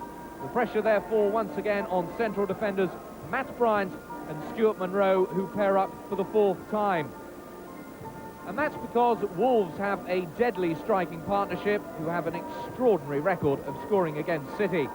David Kelly has found the net 15 times in 13 games, and who can forget his hat-trick for Walsall when City were pushing for promotion under Joe Jordan's guidance.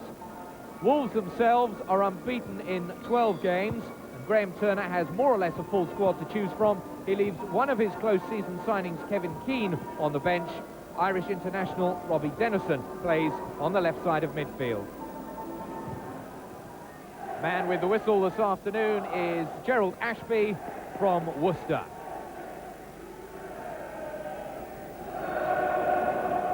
Bristol City get the game underway in front of what is a bumper Christmas crowd. Usually this day is described as Black Saturday because everyone goes Christmas shopping, but this crowd have obviously been lured in by the thought of having a voucher for the forthcoming FA Cup third-round tie. To Brown, again it runs through. Brown runs past all of them. Pennyfather appeals for handball. Well, Ian Brown skated round the back of the Wolves' defence. It came right across. Rob Edwards missed it. Pennyfather's first-time shot was deflected wide by Dennison.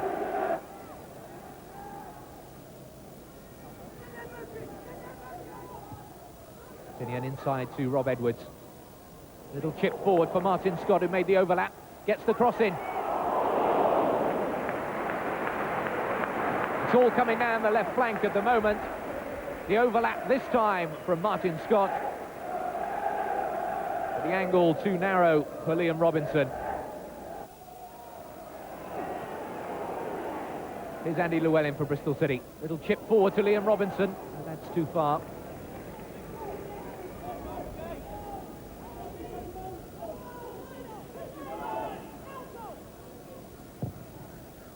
A long ball this time.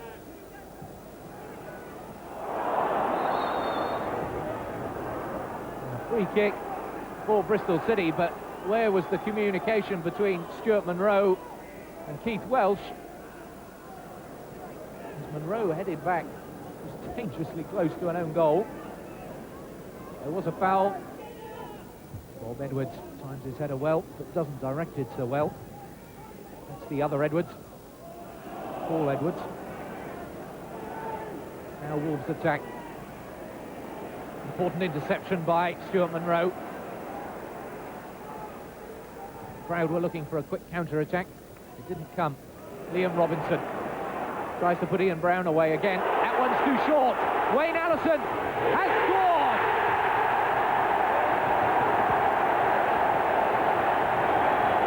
He may be out of contract, but he certainly wants to stay at Bristol City. And that's exactly what this crowd want him to do, because Wayne Allison has scored his 11th of the season and puts Bristol City a goal up. Again, it was pressure from Ian Brown. This time it paid off as the pass back was too short and Allison was in there to slip it under Stowell, and City are a goal up. Very icy rain coming down here at Ashton Gate now. That won't help the playing surface. Here's Wayne Allison again. Two men inside him. One is Brown, edge of the box. Still Brown, lays it off to Pennyfather. The long ball towards Rob Edwards. A quick counter-attack now by Wolves.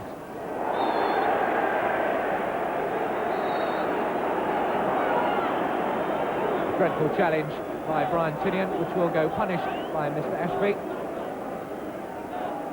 by being booked.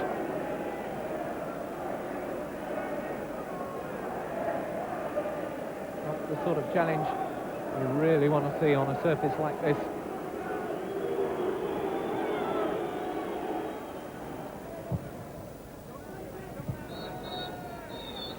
That's the last kick of the first half.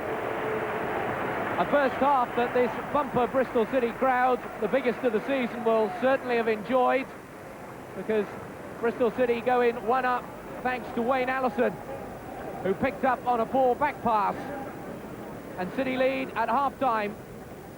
The half-time score, Bristol City 1, Wolves 0. Join us after the break. Welcome back to the second half. Wolves have made one substitution. Kevin Keane, the man they signed from West Ham, is on in place of Paul Cook. See what impact he can make to this Wolves side, who are a goal behind. Wayne Allison, the scorer, his 11th of the season. That certainly pleased this crowd. 10,000 of them will be even more pleased, because they've got vouchers to see City against Liverpool. Chip forward, falls to Brown. Edwards now. Looked like handball. Just outside the box, Mr. Ashby says.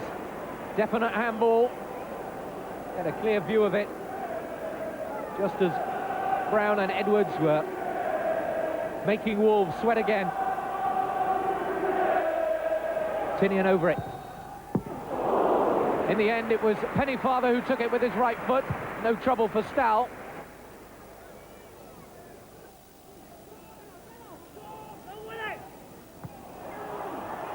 No foul to the referee. Rob Edwards does well. Rob Edwards now in space. Robinson outside him, also Brown inside him. Brown shoots himself, but goes wide. Disappointed with that effort. They could have done better. There was 3 against 3.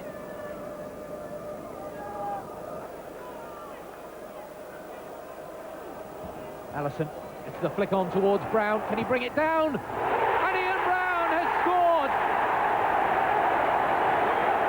He's troubled the Wolves' defence all afternoon, and finally the youngster has scored, and it's no more than he deserves.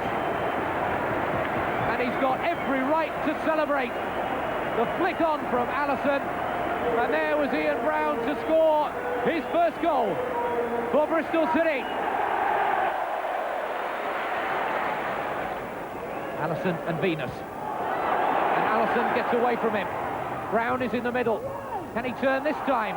Brown! Good save. And a good challenge from Edwards, but it doesn't quite find Allison. But again, Ian Brown causes havoc inside that defence. Allison's burst down the right. And Brown's shot straight at Stoll. Darren Simpkin free to run it a little. And Rowe cuts that out. Edwards. It's unnecessary. And, well, that is a ridiculous decision, because Brian Tinian was through with his shot to kick the ball away before the referee almost had blown. But Tinian has to go off. A second bookable offence. But the referee should surely have seen that Tinian had kicked it away before he even knew what was going on. There was no malicious intent there. And there, I think, the referee has played the rule far too strictly. Bristol City are down to 10 men, but they have a 2-goal lead. It's chipped in. Welsh falls over. It's half cleared. It's a scramble in the box, and eventually Welsh has held on to it. Now Simpkin. Thompson. Rankin had made the run. It's left for Birch. This is a good build-up. Keane. Rankin. Keane takes it on. Early cross comes in. Bull. And the overhead kick goes over the bar. It's the first time, really, in the whole game that Wolves have steadily put a succession of passes together. But Kelly's overhead kick was never going to trouble Keith Welsh.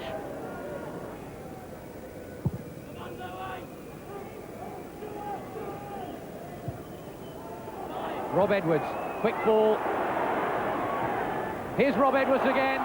Shot on goal. Good save from Stoll. But even with 10 men, Bristol City are making the overlaps. We're in to time added on for stoppages. Referee looks at his watch. Still, we play on in injury time. Thompson. Bit of space for Kelly. Bull in a lot of space. And that is a goal, and can only be a consolation goal. We're in injury time, but it's enough to worry Bristol City. They gave too much room, and there it was in the back of the net. We were only saying that both Bull and Kelly had hardly had a shot on goal. The referee looks at his watch again. Climbing surely on Wayne Allison. Play on, says the referee. These are indeed anxious moments. And there goes the final whistle. Anxious moments they may have been, but Bristol City deservedly hold on and win 2-1. And they get a standing ovation from this bumper crowd. They've certainly enjoyed it, and so did the players. Wayne Allison in the first half, Ian Brown in the second. A late consolation goal for Wolves. But the final score is Bristol City 2, Wolves 1. Ian, congratulations, great game. Thank you. And topped it all with a good goal. Well, I wouldn't go that far. I mean, I've just hit it and it's gone in, and, you know, I'm glad it's gone in, really, to be honest. You know, I'm happy. First league goal, and I've dreamt about that for years, so... Was it as good as you expected it to be? It's my left foot, that's my shin. It's gone off my shin, but they all count, don't they? So I've started really late in football. I've had a few disappointments along the way, and I've given my job up. And basically, all I'm trying to do is work hard and try and improve. And obviously, if things work from there, then, you know, who knows? It must be a bit different for you from playing for Chelmsford and coming here and playing in front of 16,000 people here at Ashton Gate. It's a lot different. I think the best crowd we ever got at Chelmsford was 1,200, so, you know. Mind you, it's nice to play in a full stadium. Obviously, if we keep winning, it'll keep full every week, so the onus is on us, really. Keep winning, keep entertaining. I'm sure the fans will come back. Managed a 0-0 draw yesterday with Stoke, but today announced the appointment of a new general manager. He's Geoffrey Clements, a lifelong City supporter, currently with Avon County Highways Department. Changes from the team that had that big comeback against Manchester United. Steve Nicol and Stig Bjornby coming in for Mark Wright and Steve McManaman. The commentator, John Motson. Well, this could be an anxious day for Graham Souness. Liverpool's only conceivable route to Europe would appear to be the FA Cup this season. On by Allison. This is Liam Robinson. He's got Brown in the centre waiting. Oh, the bounce wasn't kind there. Well played by Clough to Redknapp here for Liverpool. Fowler and Rush ahead of him. Redknapp striding through. It's going to come out to Barnes.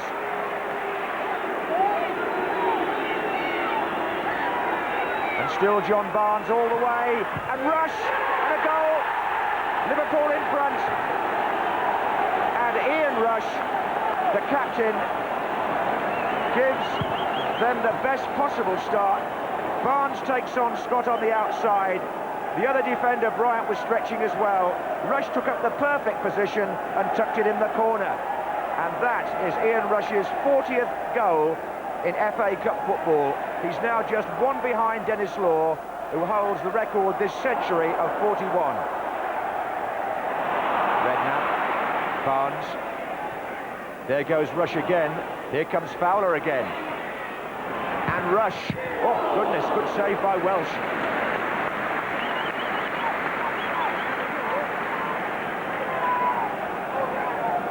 Instant strike by Ian Rush. Certain anxiety about the First Division team since Liverpool took the lead, and that's why and it's going to go in, is it? Fowler has hit the post, having had the ball driven against him by Keith Welsh. I think panic would have been a better word than anxiety, actually, but the goalkeeper there nearly conceding the second goal. Well, had Bristol gone 2 down there, this cup tie would have been half over.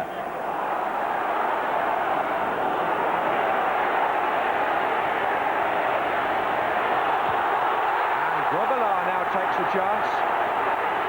Look at this. He's made it. But has he? Had to get back very quickly. Here's Tinian.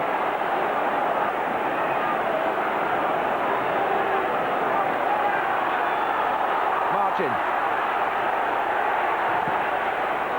Oh, there's Robinson. Well, you can always rely upon the Zimbabwean for a bit of fun, even in the heat of a hectic cup tie. I don't think he was going to pass to the linesman for a minute, but no, he turned back inside Robinson. 3 of them went the wrong way.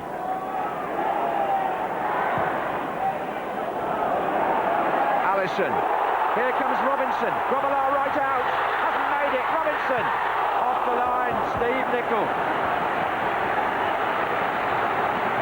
And Liam Robinson reflects on a great chance. Bruce Grobbelaar sighs with relief, no doubt. It's a corner to Bristol City. Bryant is up.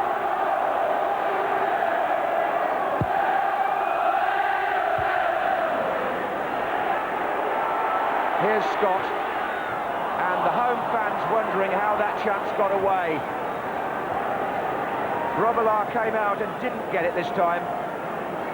Good flick on by Wayne Allison. It puts Liam Robinson in. Grobbelaar didn't make the right contact to get that away, but look at Steve Nicol. There's an experienced pro to deny the equaliser from Robinson.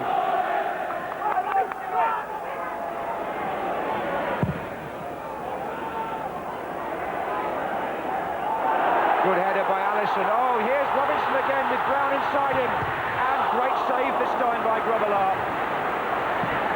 It doesn't look as though it's destined to be Robinson's day. 2 chances now, one off the line. This one, well saved, the near post.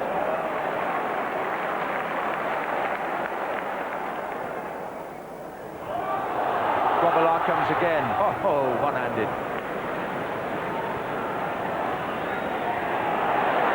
Liverpool give it away. Martin. Edwards. Scott. Allison goes near post. Yes! Wayne Allison equalises. Martin Scott's cross, and Bristol City are level. The near post ball, and Wayne Allison leaves Grobbelaar sprawling. Good play by the fullback, a natural left footer. That's what you want on that side, and what a good header by Allison, the top scorer. Oh, great excitement here. Here's Barnes, and that would have been Redknapp, but I think Rob Edwards blocked his run, number 11. And referee Bodnam sees that as a piece of ungentlemanly conduct. Ruddock, who could blast it with his left. Barnes is there, so is Clough, and so is Redknapp. Ruddock's gone away now to the far side. Goalkeeper trying to get a good view. Redknapp to move the ball. Rush arguing with the players in the wall. And Redknapp. And the keeper hung on. Allison has just changed the course of this cup tie with one bright run and snap header.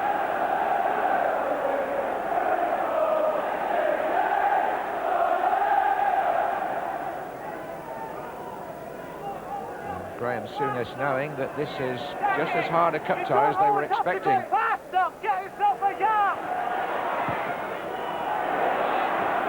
Again, good play by Nicol, but not by Jones. This is Brown. And now it's offside against Robinson.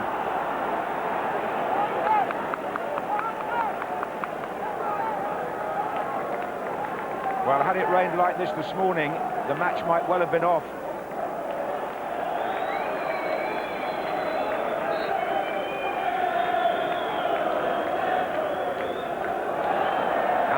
lights appear to be fading as well. We have a floodlight problem here. Whether that's been caused by the sudden downpour, I'm not sure. But we're down to half power, it would seem, on the floodlights. Martin Bodnam can't continue like this.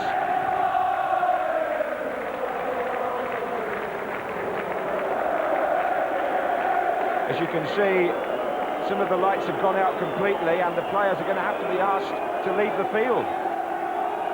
He doesn't look very happy, Martin Bodnam. I wonder if the possibility of an abandonment is now in his mind. Well, 66 minutes had been played, and the fans waited patiently in the gloom. After a delay of 15 minutes, some of the lights were on, but not for long. Still, the capacity crowd of over 20,000 waited with their own illumination in some cases. And 23 minutes after the first failure, the generator had got nearly all the lights on again. Unfortunately, then they went off again. Eventually, half an hour after taking the players off, Martin Bodnam decided to abandon the game at 1-1. Well, I understand the main fuse went and 3/4 of the lights went out. Maybe we could have played for another 5 minutes, but with 25 minutes to go, we could not have completed the game. And we have to give it a reasonable length of time, and half an hour, I think, is agreeable. Players and, of course, match officials, you know, getting a bit cold as well. So when the electrician informed me that it would be impossible for the lights to come on, then I had no hesitation but to cancel the game. They took the lead, you equalised, so on Wednesday week when you restart, who do you think's got the psychological edge? Who knows? I think at the moment, it's like having a practice match before you play your big game. They'll know a bit more about us, we'll know a bit more about them. I still think it'll be a good game. You know, we've shown that we can give them 1 or 2 problems. They gave us a few problems early on, but I think that was a lot down to nervousness with 1 or 2 of our lads.